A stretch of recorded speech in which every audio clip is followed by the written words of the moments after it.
Magnus Carlsen is a master of positional chess, and in this game against Hikaru Nakamura, he takes it to another level.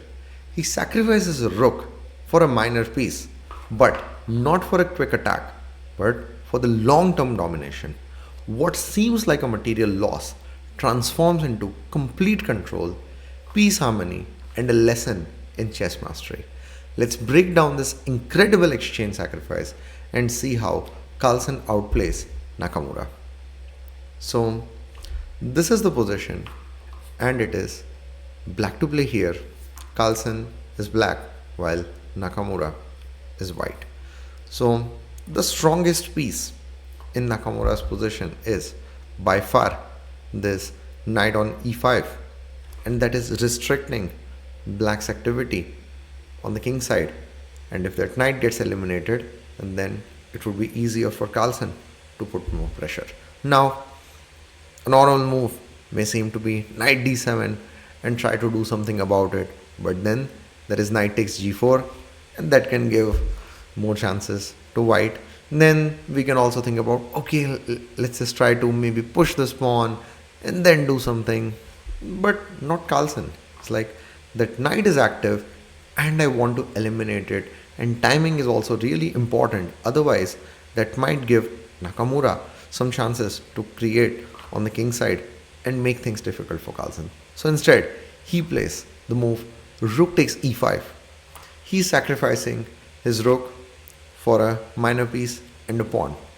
The key is that the knight gets eliminated, and after rook takes e5, d takes e5, queen takes e5. See how the queen is getting centralized. The queen is putting pressure on the king side, the queen is putting pressure on the queen side, and we'll see how Carlsen builds upon this. So Nakamura offers exchange of queens in this position. So should the exchange be done or not? Of course not. So the exchange should not be done because Carlsen's queen can play an important role in putting more pressure on Nakamura's king, and that's why he declines the exchange and goes to g3. And then Nakamura goes to e1, and then Carlsen's bring the queen back to d6. So it might seem like, what did Carlsen just do? If he wanted to avoid exchange of queens, then could he not just have played queen d6? Why did he play queen g3? So that was a deliberate attempt by Carlsen to make Nakamura's queen less active.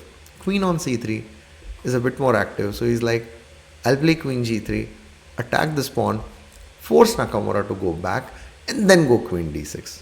Because now the queen is on e1 and it's not as active as it was on c3. And then Nakamura played queen f2. So see, this knight is a bit active, this knight is a bit active, this queen is quite flexible, but which piece is actually not doing much? Yes, it is this rook on a8, and Carlsen brings in on e8, improving that rook's position. Then rook cd1 was played. Carlsen plays queen e5, centralizing the queen and putting pressure on these two pawns. Then Nakamura played here rook d4. Oh wait, free pawn, let's take it. Now see, it's not about a pawn in this position. Carlsen sacrificed the material not to get the pawn. He sacrificed the material to keep up the pressure on Nakamura on the queen side, on the king side. And how that will happen? When the pieces are there and when he has control over the position. Look at that active centralized queen of Carlsen.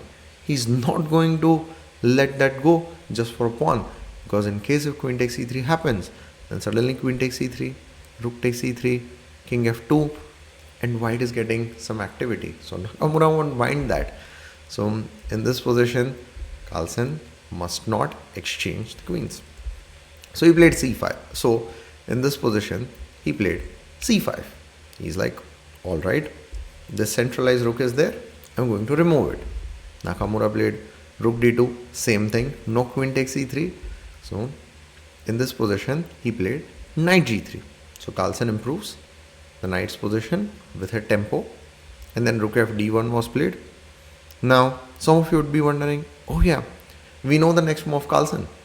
He brought one of the knights on e4, and then after bishop takes e4, one of the other knights will recapture, and then Carlsen will get the material back, and this is great. No, no, no, no, no.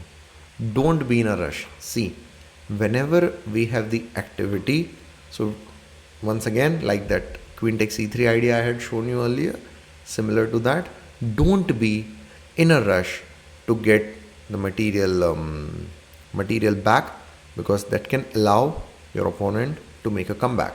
Now, let's see. If knight ge4 was played, then bishop takes e4, knight takes e4. This looks good at first, but there is this idea, rook takes d5. Now, in this position, if knight takes f2 is played, rook takes e5, then rook takes e5, king takes f2, rook f5 check, king g3. So black is up a pawn, yes, but look at how the position has changed. It is white's king that is more active than black's king. White's rook is on the open file. It can get to d7 to create some activity. So black is still better, but compared to the earlier advantage, not as much. Nakamura will have excellent drawing chances. So it's really important to understand that in certain positions, when we have sacrificed material for activity, of course, if given a choice, at some point we are going to get that material back, but we should not do it too early. Otherwise, the activity that we would have would disappear and opponent's chances for survival would increase quite significantly. So, in this position, Carlsen played king f8. Wait, what is the idea behind king f8? So I'll explain. So let's say if some random move like a3 is played, then now knight e4 idea works, because this, rook d5, knight f2, rook takes e5. See, in that earlier position, the king was on g8 that we were analyzing. So here, black was forced to play rook takes e5, king f2, rook f5, king g3. This is the line we saw. But now, Carlsen's king is not on g8, it is on f8. It is defending that e8 rook. So he can play knight takes d1, and in this position, he is up a piece, and the game is over. So by playing the move king f8, he defends the rook, so he can try for knight ge4 next. So then Nakamura played rook d3, so he doesn't want to allow this knight ge4 fork. So in this position, Carlsen played knight fe4, improving the other knight's position. Then queen e1 was played. Now he recognized that he can do something on the king side, that is queen f6. It's time to bring the queen to h4, and Nakamura's king is way too weak. And rook takes d5 was played, queen takes h4, then bishop takes e4, queen h1 check, the game will soon be over, king f2, knight e4 check, king e2, queen g2, and in this position Nakamura lost, because even if king d3 happens, there are ideas of knight f2 check. After this, there is queen takes b2 idea. There can be idea of b5 stopping the king from going here. There's just way too many options for black, and yeah, Carlsen is completely winning. So a really nice example from Carlsen on sacrificing material, not just for attack, not just for something immediate, but for the long-term activity, long-term domination, and how he actually decided to not exchange the queens, number one. Number second, how he decided that he doesn't want to go for material to get more active, to not allow white to get more activity.